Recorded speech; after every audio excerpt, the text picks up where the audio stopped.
안녕하세요. 날씨 오늘은 많이 풀렸는데요. 자, 오늘 이제 기초 강의 마지막 강의입니다. 그죠? 교재 210페이지 물권법을 좀 봐야 돼요. 자, 물권법 해가지고 총소리 나오는데 물권의 본질, 물권의 의, 물권의 특질 이렇게 나와 있거든요. 그래서 좀 정리를 좀 해보자고요. 이것도 기초에서 굉장히 중요한 부분인데, 자, 일단 물권이 뭐냐부터 좀 생각을 해보면, 개념은 우리가 좀 쉽게 잡는 게 좋습니다. 물권이란 이렇게 기억하면 되죠. 물건에 대한 권리가 물권이다, 이렇게 기억하면 되고, 항상 물권이 나오면은 세트로 뭘 또 정리해야 되냐면 채권을 정리를 해야 돼요. 채권이란 특정한 사람에게 일정한 행위를 요구할 수 있는 권리를 우리가 채권이라고 합니다. 그럼 이렇게 되는 거죠. 갑이라는 사람이 A라는 건물에 대해서 소유권이 있다면, 요 소유권은 A라는 건물 물건에 대한 권리니까 뭐가 되죠? 물권이 되는 거고요. 을이 갑에게 1억 원을 빌려줬어요. 그러면 을은 갑에게 1억을 갚으라고 뭐 할 수 있죠? 요구할 수 있죠. 그러면 을은 갑이라는 특정한 사람에게 일정한 행위, 돈을 갚으라고 요구할 수 있으니까 을에게 뭐가 있는 거죠? 채권이 있는 거죠. 그래서 물권은 물건에 대한 권리라 그래서 뭐라느냐 하면 대물권이라고 해요. 이에 반해서 채권은 특정한 사람에게 일정한 행위를 요구할 수 있는 권리니까 사람에 대한 권리라고 해서 물권은 뭐죠? 대인권이라고 합니다. 그럼 여기서 뭘 할 수 있냐면, 물권은 강한 양도성을 떠요. 이에 반해서 채권은 상대적으로 약한 양도성을 갖게 된다라는 걸 알게 돼요. 자, 왜 그러냐면, 양도한다는 거는 주체가 바뀌는 거죠. 사람이 바뀌는 거죠. 그죠? 근데 물권은 물건에 대한 권리이기 때문에 사람의 개성이 중요하지 않아요. 사람이 바뀌어도 뭐가요? 상관이 없으니까 자유롭게 양도할 수 있다. 강한 양도성을 띠는 거고요. 채권은 사람에 대한 권리이기 때문에 사람의 개성이 중요해요. 사람이 함부로 바뀌면 안 되기 때문에 약한 양도성을 띠는 거죠. 그래서 우리가 다음 때는 하겠지만 뭐 지상권이다, 지역권이다, 전세권이다는 용익물권들은 자유롭게 양도할 수 있고요. 소유자로부터 동의나 승낙을 받을 필요가 없고, 이에 반해서 임차권은 물권이 아니라 채권이기 때문에 임차권을 양도하려면 임대인으로부터 뭘 받아야 되냐면 동의를 받아야 된다는 특징이 나오게 되는 거죠. 그다음 교재 보시면은 이해가 물권의 특질에서 1 뭐가 나오냐면 지배권에서 양가리 1번에서 직접적 지배 이런 말이 나옵니다. 자, 물권은 직접적 지배에서 직접 지배권이라고 합니다. 이에 반해서 채권은 지배권이 아니라고 해요. 지배권이 아니라고 하고, 물권이 직접 지배권이니까 이거를 다 채권을 우리가 간접 지배권이라고 해요. 자, 이게 무슨 말이냐면 이런 얘기입니다. 갑이 A라는 건물에 대해서 물권, 소유권이 있는 상태라면 어떻게 만족을 얻냐면요, 이 건물을 직접 지배해서 뭘 얻어요? 만족을 얻는다, 이런 얘기예요. 그 말은 뭐냐면 다른 사람으로부터 뭘 받을 필요 없어요? 도움이나 협력을 받을 필요가 없는 거죠. 따라서 물권은 물권을 직접 지배해서 만족을 얻으므로 물권자는 타인으로부터 협력이나 이행을 받을 필요가 없다는 의미에서 직접 지배권이라고 합니다. 이에 반해서 채권은 다르다는 거죠. 을이 갑에게 1억을 빌려줘서 1억을 달라고 요구할 수 있는 뭐가 있냐면 채권 있는 상태라면 만족하지 않죠. 그죠? 받을 돈이 있으면 만족스러운 것이 아니라 뭐 한 거죠? 불안하죠. 오히려. 그죠? 아유, 돈 뛰면 어떡할까? 그러면 결국 을은 갑으로부터 돈을 받아야 비로소 뭘 얻게 돼요? 만족을 얻게 되니까 채권 자체는 채권자에게 만족을 주지 않고 갑이 이행을 해야, 갑이 협력을 해야 비로소 만족을 얻는다는 의미에서 채권은 간접 지배권 또는 뭐가 아니죠? 지배권이 아니라는 의미가 됩니다. 이해되시죠? 그죠? 물권은 물권 자체가 뭘 줘요? 만족을 준다. 타인으로부터 뭘 받을 필요 없어요? 협력을 받을 필요가 없고요. 채권은 타인이 이행을 해야, 협력을 해야 비로소 뭘 얻어요? 만족을 얻는다. 이렇게 되는 거거든요. 근데 여기서 이제 중요한 논리가 생기는데, 일단 전세권은 물권이에요. 전제하는 겁니다. 임차권은 물권이 아니라 뭐죠? 채권입니다. 그럼 한번 생각해 보자고요. 자, 아파트 보일러가 고장이 났어요. 제가 전세권자예요. 그러면 집주인에게 고쳐달라고 요구할 수 있을까요? 없을까요? 없는 거예요. 왜냐하면 전세권이 물권이라는 말은 스스로 직접 지배해야 뭘 얻어요? 만족을 얻기 때문에 타인으로부터 뭘 받지 못해요? 협력을 받을 수가 없으니까 고장난 것이 있다면 전세권자는 알아서 고치고 살아야 돼요. 이에 반해서 임차권은 제가 임차권자입니다. 보일러가 고장이 났어요. 임대인에게 고쳐달라고 뭐 할 수 있어요? 요구할 수 있고요. 만약에 내 돈으로 고쳤다면 그 수리비를 임대인에게 뭐 할 수 있냐면 청구할 수 있어요. 왜냐하면 임차권은 물권이 아니라 뭐죠? 채권이라는 말은 임차권 자체가 뭘 얻어주는 건 아니에요? 만족을 주는 게 아니라 타인이 협력을 해야, 타인이 이행을 해야 비로소 뭘 얻어요? 만족을 얻는 거니까 임대인은 적극적으로 사용 수익하게 해줄 뭐가 있는 거죠? 의무가 있는 거고요.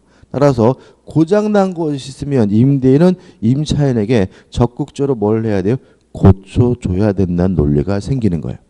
여기서 시험 문제가 잘 나오는 이유는 뭐냐 하면 항상 문제가 되는 거는 상식이라는 거죠. 그러니까 우리가 일반적으로 상식적으로 알고 있는 것은 전세권은 왠지 좋은 거, 임차권은 왠지 뭐죠? 후진 거. 이런 생각을 갖고 있기 때문에 이 전세권과 임차권이 역전되는 부분은 아주 시험에서 뭐죠? 잘 내는 부분이에요. 그죠? 자, 물권은 뭡니까? 직접 지배권입니다. 스스로 알아서 뭘 얻어야 돼요? 만족으로 돼야 됩니다. 고장난 것이 있다면 스스로 고쳐야 됩니다. 임차권은 물권이 아니라 뭐죠? 채권이라는 말은 임대인이 뭘 해줘야 사용 수익하게 해줘야 비로소 뭘 얻어요? 만족을 얻는 것이니까 고장난 것이 있으면 임대인이 뭐죠? 고쳐줘야 된다. 이것도 여기서 기억해 두시면 나중에 개별적으로 뭐 하지 않아도 돼요?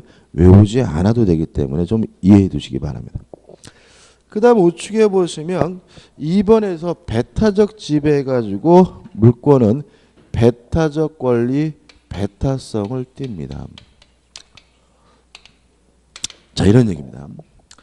갑이라는 사람이 A라는 건물에 대해서 소유권이 있는 상태라면 똑같은 물건에 중복해서 다른 사람이 뭘 가질 수 없어요? 소유권을 가질 수는 없습니다. 이게 뭐죠? 배타성이에요. 다시 말하면 한 개의 물건에는 한 개의 소유권, 한 개의 물건만 인정이 되는데 이런 배타성의 결과 일물 일권주의라는 말이 나오게 되는 거죠. 아마 여러분들이 공부시법 시간에 했을 거예요. 그죠? 자, 물건은 배타성이 있는 겁니다. 따라서 똑같은 물건에 똑같은 내용의 물건이 중복해도 존재할 수는 없고요. 이걸 우리가 뭐라 그러죠? 일물 일권주의라고 하는 거고요. 이에 반해서 채권은 뭐죠? 배타성이 없어요. 다시 말하면 비배타성을 띱니다. 자, 그럼 이런 거죠. 을이 갑에게 1억 원을 빌려줘서 1억을 달라고 요구할 수 있는 뭐가요?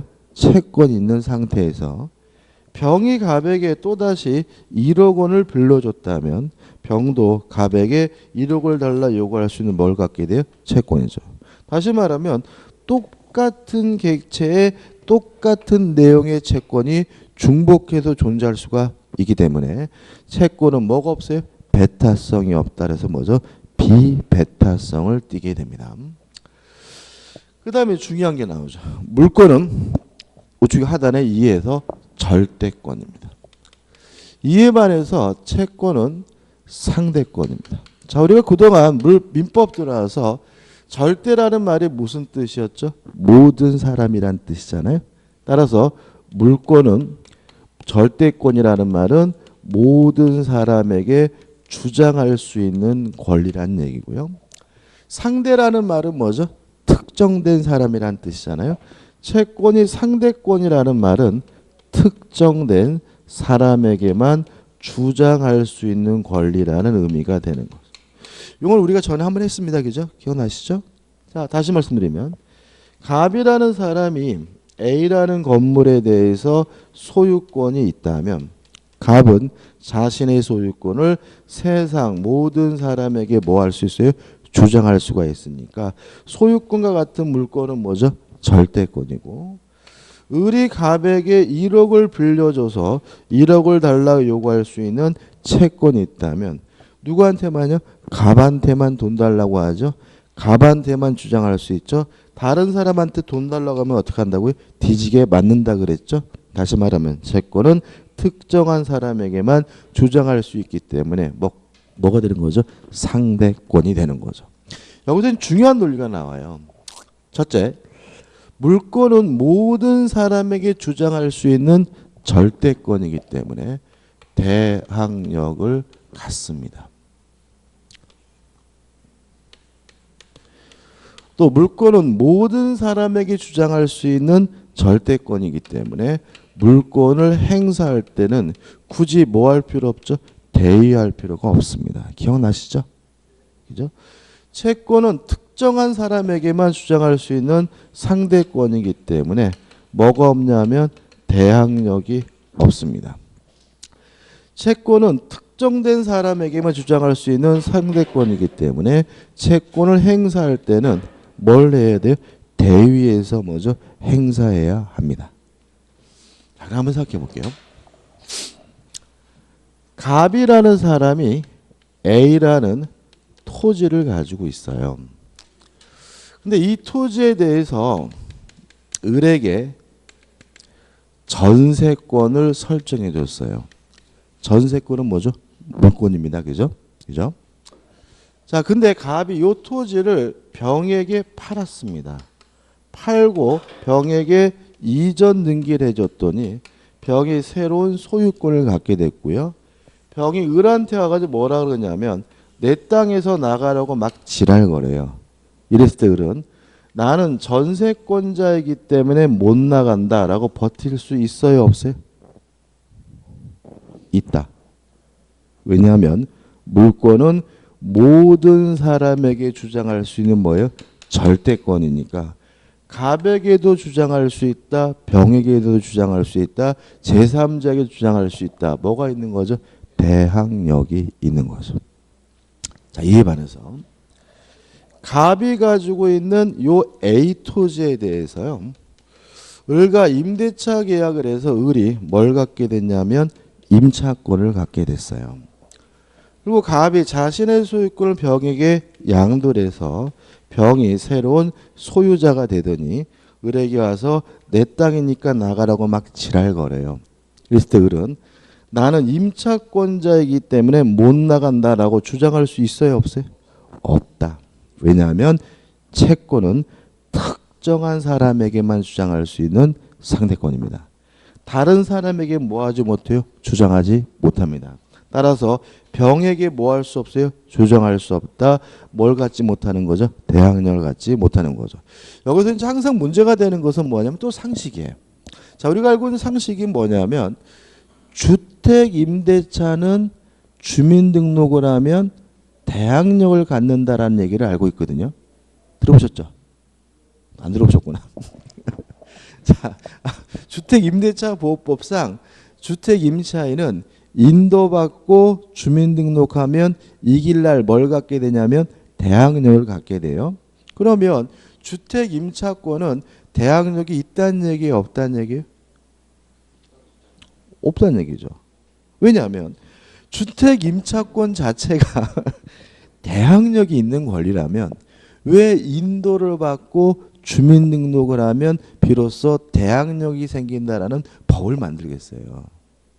주택 임차권 자체는 뭐가 없는 권리예요? 대항력이 없는 권리니까 인도받고 주민등록을 해야 비로소 뭘 갖는 거예요? 대항력을 갖는 거거든요. 다시 말하면 모든 임차권은 예외 없이 뭐가 없는 거예요? 대항력이 없는 거예요. 그 의미는 임차권은 뭐죠? 채권이고 채권은 특정된 사람에게만 주장할 수 있는 뭐죠? 상대권이고 제3자에게는 뭐 할 수 없어요? 주장할 수 없다. 뭐가 없는 거죠? 대항력이 없다는 거 잊지 마시기 바랍니다. 이것도 중요한 논점이죠. 그 다음에 이건 우리가 했어요. 그죠? 물권은 모든 사람의 주장할 수 있는 절대권이기 때문에 물권을 행사할 때는 굳이 뭐 할 필요 없어요? 대의할 필요가 없고 채권을 행사할 때는 뭐죠? 대의된다. 왜요? 특정된 사람에게만 주장할 수 있죠. 복습해 볼게요. K라는 사람이 갑에게 1억 원을 빌려줘서 1억을 달라고 요구할 수 있는 뭐예요?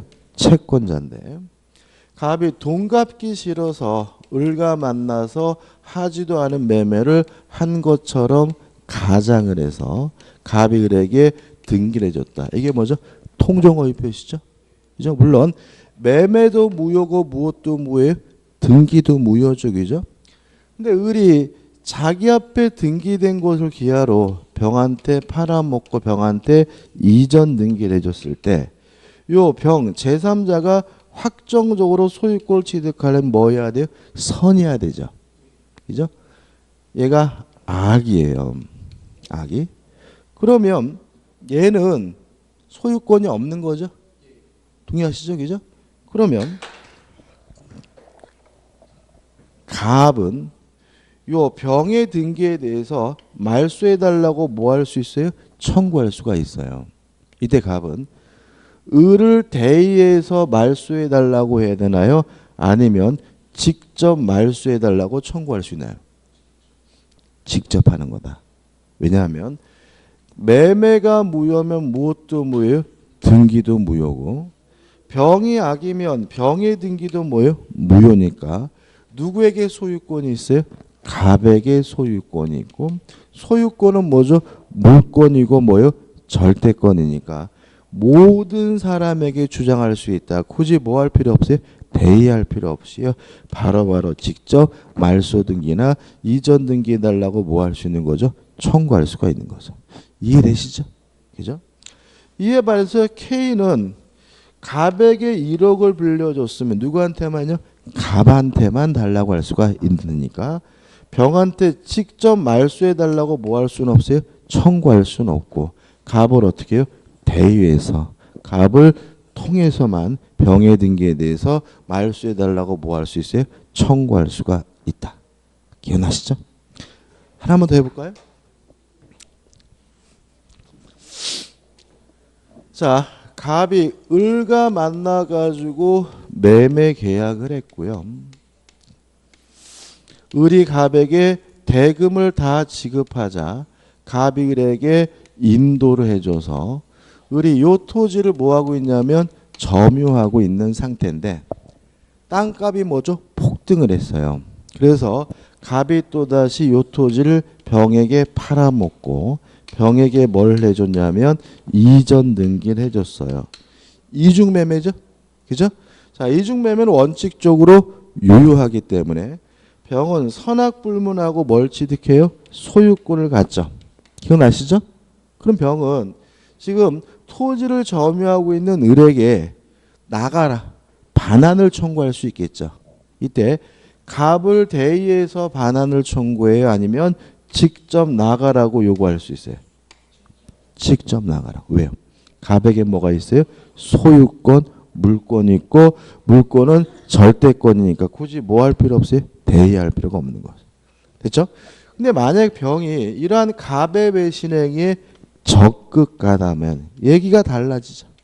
그러면 갑과 병 간의 매매 계약은 반사회적에서 무효고 등기도 무예요. 병은 뭐가 없는 거죠? 소유권이 없는 거죠. 그러면 오히려 이제는 점유하고 있는 을이 병에게 등기를 말소해 달라고 뭐 할 수 있어요? 청구할 수 있게 되는데 갑을 대의해서 말소해 달라고 해야 돼요? 아니면 직접 말소해 달라고 청구할 수 있어요? 대의해야 된다. 그죠? 자, 왜냐하면 병의 등기가 무효면 소유권은 누구에게 있는 거죠? 갑에게 있는 거죠. 을은 뭐가 없어요? 소유권이 없어요. 이 사람은 매매 계약을 하고 대금을 지급했기 때문에 이전 등기해달라 요구할 수 있는 뭐만요? 채권만 있는 상태고요. 이거는 누구한테만 주장할 수 있어요? 갑한테만 주장할 수 있는 거죠. 병한테는 뭐 할 수 없어요? 주장할 수가 없으니까 갑을 뭐죠? 통해서 갑을 대의해서 말소해달라고 뭐 할 수 있을 뿐이에요? 청구할 수 있을 뿐인 거예요. 그런데 실제로 결과적으로 대위해야 되느냐 아니면 직접 하느냐 문제는 그 사람에게 물권이 있느냐 없느냐 문제인 거예요. 물권이 있다면 그 사람은 굳이 뭐 하지 않습니까? 대의하지 않고요. 물권이 없이 뭐만 있는 상태예요? 채권만 있는 상태라면 그 채무자를 뭐 해서요? 통해서 대의해서 행사하게 됨을 주의하시기 바랍니다. 오늘 우리가 하루 수업을 다 잊어버려도 이 부분만 확실하게 내 것으로 만든다면 오늘 하루가 뭐죠? 아주 보람찬 거죠. 그 다음에 이제 권리 양도성이죠. 다시 나왔네요. 자, 물권은 물건에 대한 권리, 사람에 대한 권리가 아니라 물건에 대한 권리니까 사람의 개성이 중요하지 않다. 강한 양도성을 띠고요. 채권은 사람에 대한 권리, 사람의 개성이 중요하다. 뭐죠? 약한 양도성을 띠게 되는 거죠. 그 다음에 넘겨보시면 대표 예제가 나와 있거든요. 한번 풀어볼까요? 물건과 채권의 차이가 난 212페이지죠. 다음 설명 중 틀린 것은 1번 물건은 모든 자에 대하여 주장할 수 있는 권리로서 절대권이고 채권은 특정한 상대방에 대한 권리이므로 뭐죠? 상대권이다. 맞네요. 그죠? 2번 물권에는 배타성이 있으나 채권은 사람의 행위를 청구함을 내용을 하는 것이므로 배타성이 없다. 채권은 비배타성을 띠죠. 3번 채권은 특정인의 행위를 객체로 하나. 왜요? 채권은 특정한 사람에게 일정한 행위를 요구할 수 있는 권리가 뭐죠? 채권이니까요. 물권은 물건을 객체로 하는 재산권이다. 왜요? 물권은 물건에 대한 권리니까요. 4번은 좀 이따 볼 거고 5번은 뭐죠? 이런 겁니다. 물권은 임의 규정성이 강하나 채권은 강행복귀성이 강하다는 뭐죠? X입니다. 앞뒤가 뭐죠? 뒤바뀌어 있고 왜 그런지는 좀 이따 볼 겁니다. 그 다음에 이제 3 해가지고 뭐가 나오냐면 물권의 객체가 나와요. 그죠? 자, 물권의 객체는 물론 뭐죠? 물건이겠죠. 왜요? 물권은 뭐에 대한 권리죠? 물건에 대한 권리니까요. 그럼 여기서 이제 물건이 뭐냐부터 생각해 봐야 되는데 우리 민법은 물건이 뭐냐에 대해서 이렇게 규정하고 있습니다. 눈에 보이는 유체물뿐만 아니라 플러스 관리가 가능한 자연력까지 뭐가 되냐면 물건이다라고 규정을 두고 있습니다. 다시 말하면 책상이다, 걸상이다, 토지다, 건물이다 같은 눈에 보이는 유체물뿐만 아니라 관리가 가능하다면 뭐까지? 자연력까지 뭐로 들어갑니까? 물건으로 들어갑니다. 여기서 조심할 것은 뭐냐면 과학적 개념이 아닌 거예요. 자, 우리 법은 사물을 두 가지로 나눠요. 사람과 물건. 두 가지밖에 없어요. 따라서 사람 아니면 다 뭐예요? 물건이어야 되니까 물건의 개념이 우리가 알고 있는 과학적 개념과 달라요. 이거는 과학적 개념이 아니라 뭐죠? 법에 의한 분류니까 조심하셔야 돼. 그러니까 이거 말도 안 돼 이러면 안 된다고 그죠? 항상 문제되는 게 어이씨 말도 안 되는데 막 이러면은 이게 뭐죠? 진전이 안 돼. 한 가지 예를 들어 볼까요? 자, 자취방입니다. 자취방. 자취방이고 이게 벽이에요. 벽. 여기는 갑이 자취하고 있고 여기는 뭐죠? 을이 자취하고 있는데 햇빛이 뜨겁게 일렁일렁 되는 뜨거운 여름날이에요. 섭씨 34도에. 근데 을은 부모를 잘 만나가지고요. 자취방에다가 에어컨 달아놓고 빵빵 틀고 춥다고 뭐죠? 잠바 입고 있고요. 갑은 부채 살 돈도 없어서 빤스만 입고 헉헉거리고 있는 상태예요. 근데 며칠 지나니까 인생이 역 같아요. 그래서 갑이 고민하다가 벽에다가 구멍을 뚫었어요. 구멍을 뚫었더니 여기서 뭐죠? 냉기가 싱싱싱 새어나와서 시원해졌어요. 자, 이게 무슨 죄일까요? 지금 갑이 을로부터 뭔가를 훔치고 있죠. 뭘 훔치고 있어요? 냉기, 차가운 기운을 훔치고 있는 거잖아요. 이게 만약에 물건이면 뭐겠어요? 절도겠죠. 근데 물건인지 아닌지는 어디서 결정해 줘야 돼요? 민법에서 결정해 줘야 되는 거예요. 그러면 이게 물건이 아니에요? 물건이다. 왜냐하면 관리 가능한 뭐까지요? 자연력까지 물건이니까요. 여기는 뭐가 들어가냐면 냉기, 온기, 전기 이런 거죠. 자, 이 냉기는 을이 뭐죠? 에어컨 키면 나오고 끄면 어떻게 해요? 안 나오잖아요. 따라서 자연력이긴 한데 뭐가 가능해요? 관리가 가능한 거니까 우리 민법에 따라서 뭐예요? 물건인 것이고 따라서 갑은 뭐가 되는 거예요? 절도죄가 되는 거예요. 하나만 더 해볼까요? 자, 오르막길입니다. 오르막길. 오르막길인데 갑이라는 분이 요새 이런 것도 없죠, 그죠? 아, 이런 것도 있구나. 리아카를 끌고 낑낑낑 어떻게 해요? 오르막길을 올라가고 있어요. 근데 을이 자전거 타고 가다가 이렇게 밀어주는 게 아니라 이놈이 어떻게 해요? 팔을 딱 거쳐가지고 어떻게 해요? 질질 끌려가고 있어요. 지금 어떤 나지, 그죠? 갑이 뭐죠? 리아카 끌고 팍 올라가는데 을이 뒤에 와가지고 어떻게 해요? 살짝 뭐죠? 팔을 걸어서 질질 끌려가고 있어요. 을은 무슨 죄예요? 절도인가요, 이것도? 지금 을이 갑으로부터 뭘 훔치고 있어요? 갑의 힘을 훔치고 있는 거죠. 인력을 훔치고 있는 거잖아요. 사람의 힘. 물건인가요? 아니죠. 어디까지만요? 자연력까지만 물건이에요. 사람의 힘, 인력은 뭐가 아니에요? 물건이 아니에요. 그래서 이거는 그냥 싸가지가 없는 거예요. 형사적으로 뭐 할 수는 없어요? 처벌할 수는 없는 거다. 왜냐하면 우리 민법은 유체물뿐만 아니라 관리 가능한 뭐까지? 자연력까지만 물건이고요. 사람의 힘, 인력은 뭐가 아니에요? 물건이 아님을 주의하시기 바랍니다. 그 다음에요. 이 물건이 둘로 나뉘어요. 부동산과 동산으로 나뉩니다. 자, 우리 법은 어떻게 구별하고 있냐면 이렇게 구별하고 있어요. 토지 및 그 정착물은 부동산이고요. 부동산이 아닌 부동산 이외의 물건은 다 뭐가 되냐면 동산이 돼요. 그러면 요 자연력도 뭐예요? 물건이니까 부동산 아니면 뭐 해야 돼요? 동산이어야 되겠죠? 그러면 자연력은 부동산이에요? 동산이에요? 동산이다. 왜냐하면 부동산이 아니면 싹 몽창 뭐로 집어넣어요? 동산으로 집어넣는 거예요. 그래서 뭐 예를 들어서 물리학자 이런 분한테 가가지고 냉기도 동산이래요. 그러면 어떻게 해요? 미친놈이 이렇겠죠, 그죠? 이건 뭐죠? 과학적 개념이 아니라 뭐죠? 법적으로 분리하는 개념이니까 유의하시기 바라고요. 그 다음에 여기서 좀 연습을 좀 해야 돼요. 별거 아닌데 곤혹스러워 하는 분도 계시는데 한번 생각해 보세요.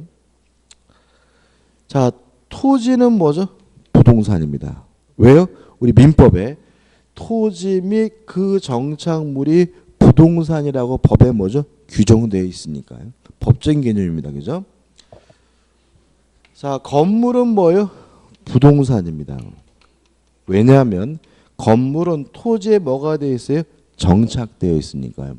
여기서 조심할 것은 뭐냐면 우리 민법은 토지와 그 정착물이 부동산이거든요. 그래서 건물이 부동산인 이유는 토지에 뭐가 되어 있기 때문에 정착되어 있기 때문인 거예요.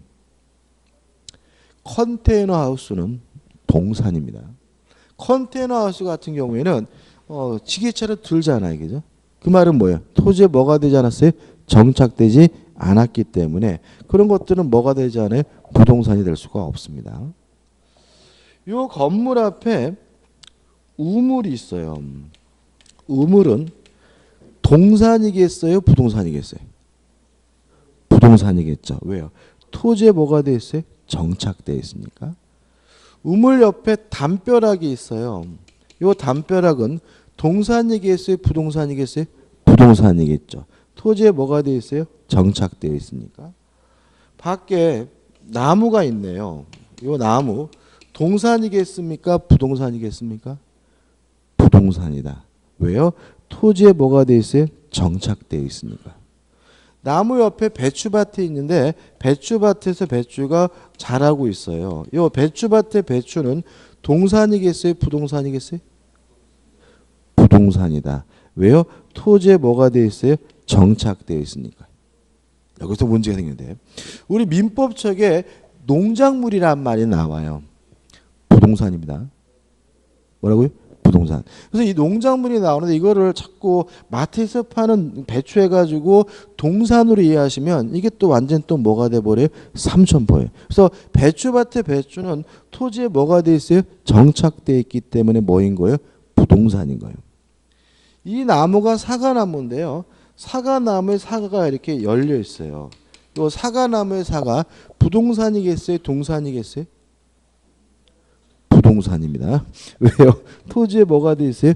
정착되어 있으니까. 따라서 만약 우리 책에서 미분리 과실 안 딴 사과는 뭐예요? 부동산인 거예요. 요 미분리 과실을 또 뭐로 이해하시면요? 동산으로 이해하면 또 내용이 완전히 삼천포가 되는 거예요. 그죠? 자, 물론 나무는 뭐죠? 부동산입니다. 자르면 뭐로 바뀌어요? 동산으로 바뀌겠죠. 사과나무의 사과는 뭐죠? 부동산입니다. 따면 뭐로 바뀌어요? 동산으로 바뀌겠죠. 배추밭의 배추는 뭐예요? 부동산입니다. 뽑으면 뭐로 바뀌어요? 동산으로 바뀌는 거죠. 이해되시죠? 그래서 예를 들어서 그런 거죠. 가을에 낙엽이 막 져요, 그죠? 낙엽이 치면 이렇게 뭐죠? 이렇게 감성이 풍부한 아가씨들은 눈물이 찔끔 나오고 그러는 분도 있을지 모르겠지만 요즘에 그런 것도 아니겠죠. 아무튼 그럴 일이 아니다. 우리는 어떻게 봐야 돼요? 낙엽이 지고 있으면 부동산에서 동산으로 바뀌고 있구나. 그죠? 앞으로는 그죠? 자, 나뭇잎은 뭐예요? 부동산입니다. 떨어지면 뭐로 바뀌어요? 동산으로 바뀝니다. 왜냐하면 토지 및 그 정착물이 뭐죠? 부동산이고 나머지 뭐죠? 동산이기 때문에 그래요. 교재 보는데요. 212페이지 하단에 뭐가 나오죠? 물건 해가지고 물건의 개념 제가 말씀드린 게 나오고요. 그 다음 우측에 보시면 현존하고 특정돼야 된다. 그 다음에 독립의 물건이다. 그 다음에 판례가 나오는데 이 판례가 굉장히 유명한 판례인데 뱀장어 사건이거든요. 그건 우리가 나중에 설명드릴 거예요.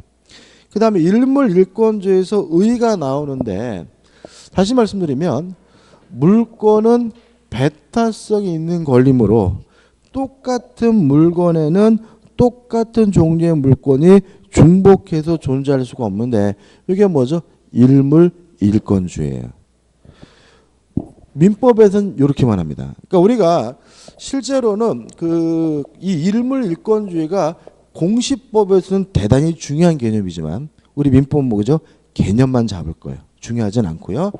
한 장을 넘겨보시면 근거, 내용 한번 읽어보실 때 설명드릴 건 없고 215페이지 보시면 나열돼 있죠. 그럼 이거는 우리가 뭐만 공부하면 되는 거예요? 동산이냐 부동산이냐만 비교해 보자고요. 가 밑에 1, A 토지는 뭐죠? 부동산이다. 밑에 B 건물도 뭐죠? 부동산이다. C 수목도 뭐요? 부동산이다. D 미분리 과실 안 딴 사과죠. 요것도 뭐죠? 부동산이다. 넘기셔가지고 이 농작물로 일단은 뭐죠? 부동산이다. 그죠? 구체적 내용은 나중에 할 겁니다. 그 다음에 나머지 것들 한번 보시기 바래요. 그 다음에 217페이지 보시면 이제 뭐가 나오냐면 물권의 종류 해가지고 뭐가 나오죠? 물권 법정 중에 나옵니다. 자, 한번 보자고요.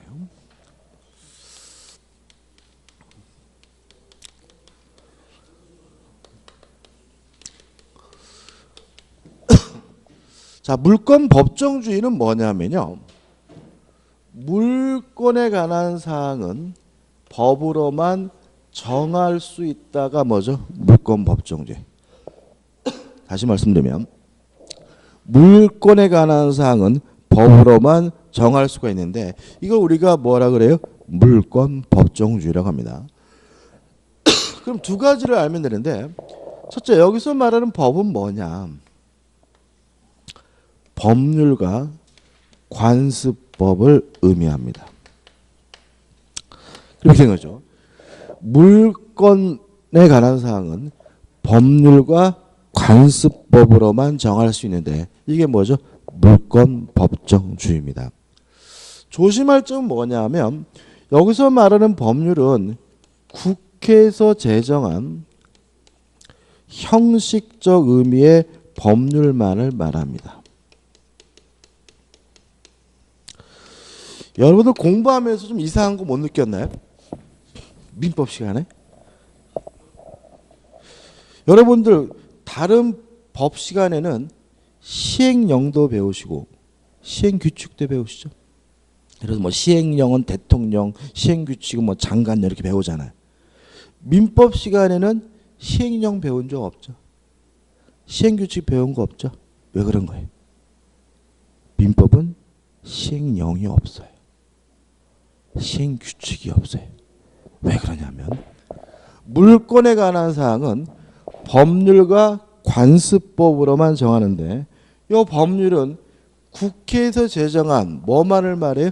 형식적 의미의 법률만을 말해요.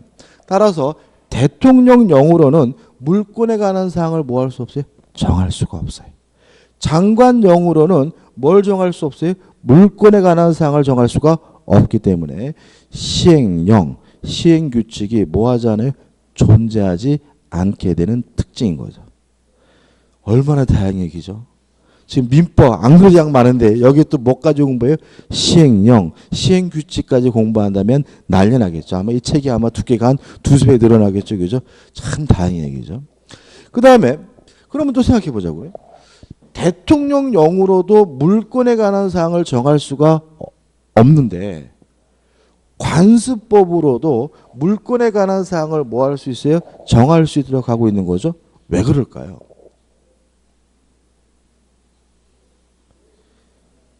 국회의 특징이죠. 국회의원들은 주로 뭐 하죠? 맨날 싸움하죠. 맨날 싸우잖아요. 그죠? 근데 그것도 뭐 말싸움, 주로 말싸움이죠. 그러고 나서 가끔 어떻게 정신 차리고 민생 챙긴다 그러면 어디 가요? 시장 가서 오뎅 하나 처먹고 오고, 그죠? 다시 말하면 어느 나라 국회든 별로 일을 안 해. 그래서 이 국회에다만 물권에 관한 사항을 만들도록 정해놓으니까 법관의 현실 간에 뭐가 이루어져요? 괴리 현상이 벌어지는 거야. 그래서 법과 현실 간의 괴리 현상을 보완하기 위해서 무엇으로도요? 관습법으로도 물권에 관한 사항을 뭐 할 수 있어요? 정할 수 있도록 규정하고 있는 거죠. 실제로요, 요 물권에 대한 개념 있잖아요. 개정해야 돼요. 이거 말도 안 되는 거예요. 왜 그러냐면 생각해 보세요, 여러분들. 예를 들어서 여러분들이 음악을 듣고 싶을 때 요새 CD 안 사죠? 다운 받으시잖아요. 그럼 다운 받는 그 파일은 물건인가요? 지금 물건은 유체물 및 관리 가능한 뭐까지만요? 자연력까지만 물건이잖아요. 근데 그 음악 파일은 눈에 보이지 않죠? 유체물 아니에요. 그리고 자연력도 아니잖아요. 그럼 결국 뭐가 아닌 거예요? 물건이 아닌 거예요. 그래서 불법으로 음악을 다운받아도 절도죄로 처벌을 못하는 거예요. 왜요? 민법에서 그것을 물건이라고 규정을 해줘야 뭐예요? 그거를 불법 다운받으면 뭐가 되는 거예요? 절도가 되는 건데. 절도가 아니에요. 뭐 예를 들어서 게임 아이템도 사잖아요. 그죠? 그것도 뭐가 아니에요? 물건이 아니에요. 근데도 뭐 리니지 같은 게임 같은 거 보면 뭐 갑옷이니 칼이니 이런 거 막 뭐 돈이 되게 뭐 몇십만 하는 것도 있잖아요. 그죠? 그럼 그것도 결국 뭐예요? 물건이 아니잖아요. 뭐 그다음에 또 뭐가 있어요? 뭐 많죠. 뭐 우리가 카톡 같은 거 할 때 뭐죠? 이모티콘 있잖아요. 이모티콘도 돈 주고 사잖아요. 근데 그것도 뭐가 아니에요? 물건이 아니야. 우리가 실제로 또 버스 탈 때도 무슨 돈 내고 타요? 찍고 타잖아. 이런 것도 다 뭐가 아니에요? 물건이 아니야. 다시 말하면 국회의원들이 괜히 싸우고 막 이러는 동안에 우리가 알지 못하는 새로운 물건들이 계속 어떻게 해요? 만들어지고 있고 그것들이 뭐가 돼서 거래되고 있는 거예요. 그러니까 결국은 이것이 물건에 대한 개념이 뭐죠? 잘못되어 있는 거지. 여기에 뭐가 하나 더 붙어야지만 그런 것들을 불법으로 다운받거나 해킹해서 가져갈 때 뭐로서 처벌할 수 있는 거예요? 절도로서 처벌할 수가 있는 거예요. 현재 상태는 그것을 절도로 처벌하지 못하기 때문에 뭐 이상한 막 명칭을 써가지고 억지로 막 처벌을 하는 거예요. 근데 그런 이상한 법의 문제가 아니라 이 물건에 대한 뭘요? 개념을 바꿔야 되는 거예요. 또 문제가 있어요. 예를 들어 가지고 개는 뭐예요? 개. 물건이잖아요. 그래서 만약에 개를 만약에 죽였어요. 남의 개를. 그럼 그건 뭐냐면 물건을 망가뜨린 거니까 손괴죄예요. 근데 손괴죄는 고의범만 처벌하기 때문에 만약에 과실로 개를 죽이더라도 아무 처벌할 수 없어요. 운전하다가 실수로 남의 지게를 쳤어요? 그건 뭐예요? 무죄야. 왜요? 개는 뭐죠? 물건이고 물건이니까 뭐죠? 손괴죄로만 처벌하는 거예요. 그래서 요새 최근에 선진국의 경향은 사물을 세 수로 나눠요. 사람, 물건, 동물. 해가지고 동물을 물건에서 뽑아내가지고 새로운 존재를 이렇게 만들고 그 물건에 대해서 일정한 권리 능력을 인정하려고 하거든요. 요새 막 그래서 막 대부분의 유럽 국가들은 민법을 막 개정하고 있어요. 근데 우리 국회의원들은 아무 관심 없어요. 다시 말하면 법률로만 물건을 규율할 수 있도록 해놓으면 현실과 법 간에 뭐가요? 괴리 현상이 벌어지기 때문에 어쩔 수 없이 무엇으로도요? 관습법으로도 물건에 관한 사항을 정할 수 있도록 뭐죠? 규정하고 있는 거고요. 우리가 모르는 사이에 새로운 물건들이 계속해서 뭐죠? 만들어지고 있고 새로운 물건들이 뭐죠? 거래되고 있다. 이렇게 이해하시면 되겠죠. 끝이고. 그 다음에 법률과 관습법으로 정하는데 뭘 정하느냐? 첫째, 종류를 정합니다. 이걸 우리가 종류가 강제된다고 해요. 따라서 법률과 관습법으로만 새로운 종류의 물건을 만들 수 있어요. 당사자 간의 계약으로는 뭘 만들 수 없어요? 새로운 종류의 물건을 만들 수는 없는 거예요. 그 다음에 또 뭘 정하냐면 내용을 정해요. 내용이 뭐가 돼요? 강제가 돼요. 그래서 종류도 강제되고 내용도 강제되기 때문에 이러한 물권 법정주를 위반하게 되면 다 뭐가 되냐면 무효가 돼요. 그럼 아까 문제집에서 알 수 있는데 물권법은 물권 법정주에 의해서 지배되기 때문에 물권 법정주를 위반하면 뭐가 돼요? 무효가 되니까 물권법의 대부분의 규정은 다 뭐예요? 강행 규정인 거예요. 끝입니다. 규정 보시면 의 나와 있고 인정 근거 한번 보시면 될 것 같고 넘겨보시면 제가 열심히 설명드린 내용이 나오니까 한번 쭉 보시면 되고요. 이제 219페이지로 갑니다. 자, 219페이지 보시면 이제 뭐가 나옵니까? 물권의 종류가 나와요.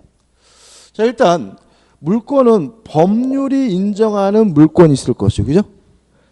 관습법이 인정하는 물권이 있겠죠? 물론 법률 중에서는 우리는 지금 무슨 시간이에요?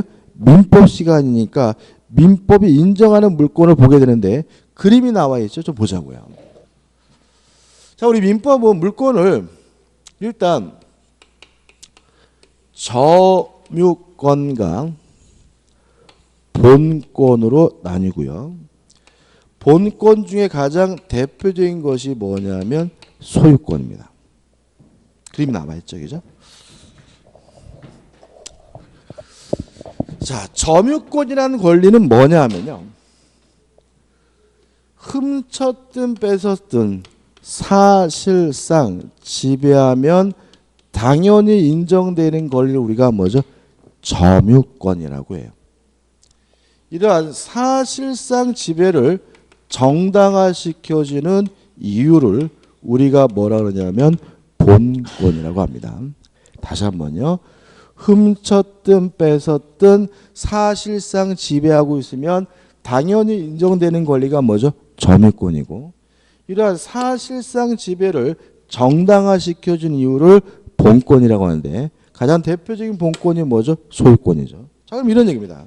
제가 지금 이 안경을 쓰고 있잖아요. 그럼 저는 이 안경에 대해서 사실상 지배하고 있기 때문에 저에게 뭐가 있는 거죠? 점유권이 있는 거고요. 제가 이 안경을 쓰고 있는 이유는 뭐냐면 돈 주고 샀어요. 정당화시켜준 이유는 본권이 뭐가 되는 거죠? 소유권이 되는 거죠. 그죠? 근데 제가 이 안경을 훔쳤어요. 훔쳤더라도 저는 이 안경을 사실상 지배하고 있기 때문에 저에게 뭐가 있는 거예요? 점유권이 있는 거고요. 훔쳤기 때문에 정당화시켜주는 이유인 본권 뭐가 없는 거예요? 소유권이 없는 거죠. 관계 이해되시나요? 그죠? 자, 훔쳤든 뺏었든 샀든 사실상 지배하고 있으면 당연히 인정되는 권리가 뭐죠? 점유권이고, 이러한 사실상 지배를 정당화시켜주는 이유들을 우리가 뭐죠? 본권, 소유권이라고 하는 거죠. 그래서 예를 들어서 훔친 사람도 뭐는 있어요? 점유권이 있는 거다. 다만 훔쳤기 때문에 정당화시켜준 이유인 본권인 뭐는 없어요? 소유권은 없는 거죠. 이것도 중요해요. 왜 그러냐면 자꾸 공부하시면서 이 점유권과 소유권을 동일시하는 경향이 있는데 그러지 마시라고 그러죠. 그죠? 그래서 소유권은 뭐냐면요. 물건을 사용하고 수익하고 처분할 수 있는 권리가 뭐죠? 소유권이에요. 자, 소유권이 되려면 셋 다 모두 할 수 있어야 돼요. 사용도 할 수 있어야 되고 수익도 할 수 있어야 되고 뭐도요? 처분도 할 수 있어야 되거든요. 만약에 세 가지를 다 하지 못하고 제한적으로 몇 가지만 할 수 있는 물건을 우리가 뭐라 그래요? 제한 물건이라고 하는데, 특히 제한적으로 사용하고 수익 두 가지만 할 수 있는 물건이 뭐가 되는 거예요? 용익 물건이죠. 제한적으로 처분만 할 수 있는 물건이 뭐가 되는 거죠? 담보 물건이 되는 거죠. 잘 한번 생각해 보자고요. 저당권은 담보 물건이잖아요. 그럼 생각해 보자고요. 제가 은행에서 대출을 받으려고 제 집에다가 저당권을 설정했어요. 그래도 그 집에 사는 사람은 저인 것이지 저당권자인 은행 직원들이 아니죠. 다시 말하면 저당권자는 그 집을 사용할 수도 없고 수익할 수도 없는 거예요. 그러면 뭐하러 저당권을 설정한 거냐면 제가 돈을 안 갚으려면 제 아파트를 뭐 하려고요? 경매하려고, 처분하려고 저당권을 설정한 것이니까 담보물권은 무엇을 할 수 있는 권리를 말하는 거예요? 처분만 할 수 있는 권리가 뭐죠? 담보물권이 되는 거죠. 근데 용익물권이 총 세 가지입니다. 전세권, 지상권, 지역권, 요 세 가지고, 담보물권도 세 가지입니다. 유치권, 질권, 저당권, 이렇게 되는 거죠. 그래서 실제로 물권법을 공부하는 것은 점유권부터 시작을 해가지고 쭉 와가지고 저당권까지 공부하면 뭐죠? 물권법이 끝나게 되는 거고요. 질권은 공부하지 않아요. 질권은 뭐냐면 시험 범위가 아니에요. 그래서 전세권, 지상권, 지역권, 유치권, 저당권 나중에 자세하겠죠? 오늘은 의의를 말씀 안 드릴 거고 질권만 말씀드리면, 질권은 뭐냐면 갖다 맡기는 방식으로 설정하는 담보물권을 질권이라고 해요. 가져다가 맡기는 방법으로 설정하는 물건을 담보물권 뭐라고 한다고요? 질권. 뭘 생각하시면 되냐면 전당포. 그죠? 제가요 반지가 있는데 돈이 필요해요. 그래서 반지를 전당포에다가 맡기고 뭘 빌렸어요? 돈을 빌렸어요. 그러면 전당포 주인은 담보로서 제 반지를 잡아주게 되는 거죠. 그 말은 뭐예요? 전당포 주인은 질권을 갖게 되는 거예요. 그러면 왜 질권이 시험 범위가 아닌지 아시겠죠? 왜냐하면 우리는 공인중개사 시험인데 부동산은 갖다 맡길 수가 없잖아요. 그래서 질권은 부동산 질권이 존재하지 않아요. 그래서 우리는 뭐가 아니에요? 질권이 시험 범위는 아니에요. 그래도 개념은 아셔야 되겠죠. 그래서 앞으로 질권하면 뭐가 떠올라야 돼요? 전당포. 전당포 주인이 갖게 되는 권리가 뭐죠? 질권이다. 저는 전당포면 또 누가 떠오르죠? 아저씨에 나오는 그죠? 영화 배우가 떠오르는데 아무튼 여기까지입니다. 그죠? 그 다음에 넘겨보시면은 220페이지 민법 위의 법률이 인정하는 물권이 나오죠? 요거는 안 할 거예요. 왜? 우리는 민법 하기도 뭐한 사람들이 버거운 사람들이니까 민법이 아닌 것과 신경 쓸 필요는 없고요. 그 다음에 관습법상 물권도 중요한데 요거는 관습법상 물권은 나중에 볼 겁니다. 나중에죠. 그 다음에 221페이지 보시면 뭐가 나오냐면 대표 예제가 나와요. 풀어볼까요? 물권에 관한 설명 중 옳지 않은 것은 1번 물권은 누구에 대해서도 주장할 수 있는 점에서 절대성을 가지는 권리다. 2번 물권은 현존하지 않는 물건, 즉 장래 물건에 대해서도 성립할 수 있다. X. 자, 이런 얘기입니다. 제가 없는 물건도 매매 계약할 수 있습니다. 예를 들어서 아파트를 분양받는 것은 매매 계약을 한 거죠. 분양받을 때는 아파트 없죠. 없어도 뭐 할 수 있어요? 매매 계약을 할 수 있어요. 그렇지만 그 아파트의 소유권을 가지려면 반드시 뭐가 있어야 돼요? 아파트가 있어야 되는 거예요. 그래서 물권이 성립되려면 반드시 뭐가 있어야 돼요? 물건이 있어야 되기 때문에 없는 물건, 장래 물건에 대해서 성립할 수 있다는 질문은 뭐죠? X가 되고요. 답은 뭐죠? 2번이 되는 거죠. 물권법의 법원인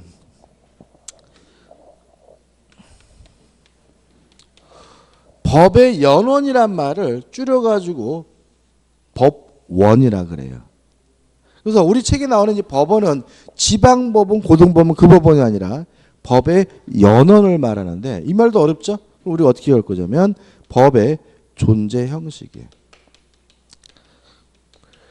그래서 물권법의 법원 그러면 물권법의 뭐죠? 존재 형식 이렇게 되는 거예요. 자, 그럼 물권 업종주에 따라서 물권법은 법률과 관습법으로만 존재할 수 있고요. 법률은 국회에서 제정한 뭐만을 말해요? 형식적 의미의 법률만을 말하기 때문에 물권법의 법원인 법률은 형식적 의미에서의 법률을 의미하고 따라서 명령은 물권법의 법원이 되지 않는다. 맞는 질문이죠.